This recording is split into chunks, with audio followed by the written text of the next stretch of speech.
Hey guys, I am Damesies from the Omnic Post. The Overwatch 2 beta started over a week ago, and we have been enjoying all of that new content. A brand new interface, the release of Soldier, reworked heroes, the push mode, and the new maps. Well, it is about that last one that I want to talk to you guys today. But not about the new maps though. Don't get me wrong, Blizzard did an amazing job on those 4 new beautiful locations. But that is for a later video. In this series of videos, I want to have a look at the old maps. The maps that we know from Overwatch 1, and how they changed in Overwatch 2. Besides the most obvious change, of course, the new time of day on all of these. I want to dive into the details and look at what they tweaked, what they changed, and try to find an answer on why they made these changes. Now, this video is based on the first beta build, so in case you're watching this video in 3 months, things might have changed even more. Alright, let's get started. For the first video in this series, I'm going back to one of the OG maps. The first map I ever played on, King's Row. King's Row is set in London and features some typical local landmarks, like the Big Ben, and of course the occasional pub. But it is also where you can find Underworld, the underground Omnic city. King's Row is where Mondata was assassinated by Widowmaker, and where the Omnic uprising erupted 7 years before Overwatch 1. Let's start at the attacker spawn, which still looks identical, up to the last cop or snooker ball. The lighting looks a little better due to the new engine, but that's about it.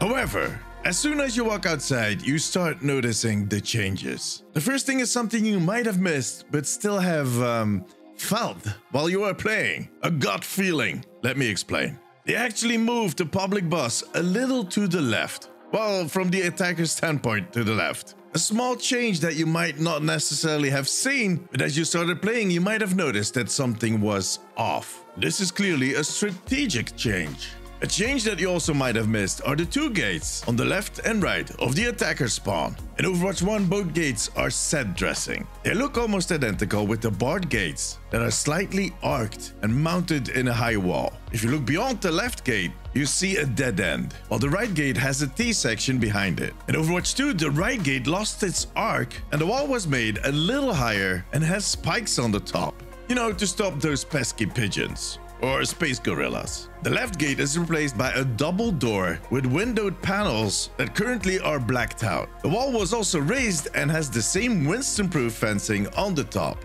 If you look over that gate, you'll spot a huge new section of the map. Parts of King's Row or London that will be used in PvE for story missions. Near the last attacker spawn, an old pub or shop was completely replaced by a gate that also connects to that zone. You can look over these walls in spectator mode, but a few players actually managed to get back there in that hidden section by using Sombra's translocator and some workshop magic. The zone is set around a brewery called Aberley & Sons. It currently feels a little empty, but that might just be some smart loading, where they don't load in all the props, since you're not supposed to be there anyways. Besides those gates, there's also some small architectural changes that could be hiding new sections. Like this corner at the Underworld gate. It almost looks like the Underworld is expanding its reach. The Omnics are taking over.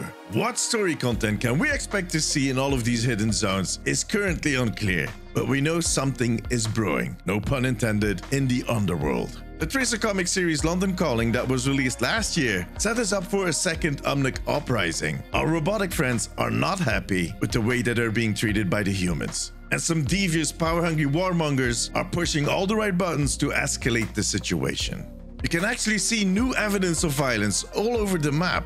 First off, there's smoke coming out of some of the skyscrapers in the background. That background was changed substantially, by the way. The skyline looks rather different from the one in Overwatch 1. These are most likely design and performance changes. But that might also be the reason why we no longer see flying cars in the backdrop. Or maybe something more sinister is afoot here. Because if you look down in the lower levels of the Underworld, you no longer can peer down into the depths of the Omnic city below London.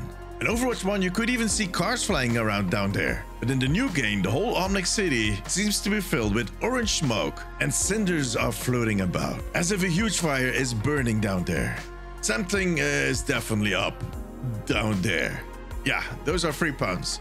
A last sinister change, and one I can't really explain, is the sudden appearance of chairs everywhere. Well, actually, the real question here is, why were there no chairs on this map in Overwatch 1? There were tables, desks, offices, but no chairs. How did people survive in those times? It's barbaric. And then there are a few smaller, less impactful changes. They're all over the map. There's new lights or doors that got reworked, just small optimizations, but most likely making a big difference. There also is one thing that they didn't change and that I wanted to highlight, and that is the ghost bookshop window. If you look through the window of the bookshop right past the first point, you'll see something completely different from what you actually can see when you walk into the shop. This is a window into another dimension. Well, they actually use the same texture for all the windows on this map, with some different colors, but this is the only instance where you can actually step into the room. It makes sense, it's just a weird detail. A detail that I've noticed every single time I walk past there in the last 6 years. Huh. Am I the only one? Really? Alright, I'll get my coat.